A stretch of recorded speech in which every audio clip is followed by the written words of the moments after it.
بسم اللہ الرحمن الرحیم۔ سادہ منڈا ویس کے معزز دوستوں، میری طرف سے تمام دیکھنے اور سننے والوں کو السلام علیکم۔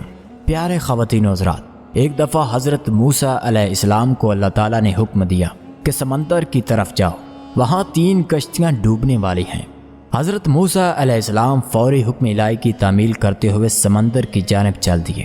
ساحل پرسکون تھا۔ بہت دور سے ایک کشتی آتی ہوئی دکھائی دی جو آہستہ آہستہ ساحل کی طرف بڑھ رہی تھی۔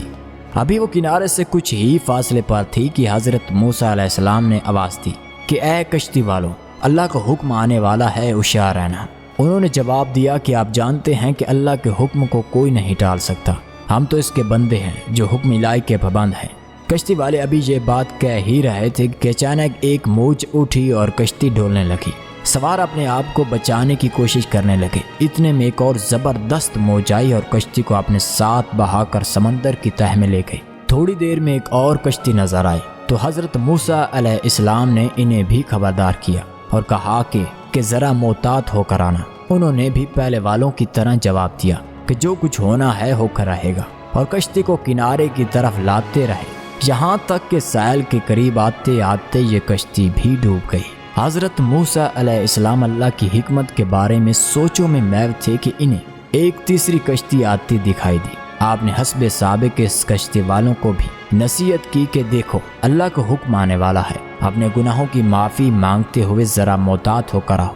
انہوں نے جواب میں کہا کہ اے اللہ کے نبی علیہ السلام، جس طرح آپ سچے ہیں اس طرح اللہ کا حکم بھی اٹل ہے اور اس سے کوئی نہیں بدل سکتا، لیکن اللہ کی رحمت بھی تو ہے، ہمیں اس کی رحمت سے کیوں مایوس ہوں؟ لہذا ہم اللہ کی رحمت پر بھروسہ کر کے آ رہے ہیں، اور وہ اپنی رحمت کے صدقے میں ہمیں ضرور امن و سلامتی کے ساتھ کنارے پر پہنچا دے گا۔ کشتی والوں کا یہ جواب سن کر حضرت موسیٰ علیہ السلام خاموش ہو گئے۔ جب کشتی بحفاظت کنارے پر آ لگی تو اللہ کے پیغمبر علیہ السلام سوچنے لگے کہ اللہ نے 3 کشتیاں ڈوبنے کا فرمایا تھا، وہ تو ڈوب گئیں، لیکن تیسری سلامتی کے ساتھ کنارے آ لگی۔ ارشاد باری تعالیٰ ہوا کہ اے موسیٰ علیہ السلام، آپ نے سنا نہیں کہ تیسری کشتی والوں نے کیا کہا؟ انہوں نے میرے حکم کو تسلیم کیا تھا، میری رحمت کو آواز دی تھی اور اس پر پورا توکل اور بھروسہ بھی کیا تھا، تو اس لیے یہ کشتی میری رحمت کے طفیل بچ گئی، کیونکہ جو بھی میری رحمت کے دروازے پر آ کر ساتھ دیتا ہے میں اس سے نا امید نہیں کرتا۔ حدیث میں آتا ہے کہ جب اللہ تعالیٰ نے مخلوقات کو پیدا فرمایا تو عرش پر لکھ دیا، میری رحمت میرے غضب پر غالب ہے۔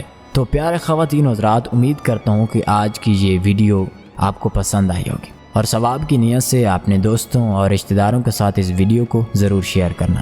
ملتے ہیں کسی ایک نئی ویڈیو کے ساتھ، تب تک کے لیے خدا حافظ، اپنا ڈھیر سارا خیال رکھیے گا اور دعاؤں میں یاد رکھیے گا۔ اللہ حافظ۔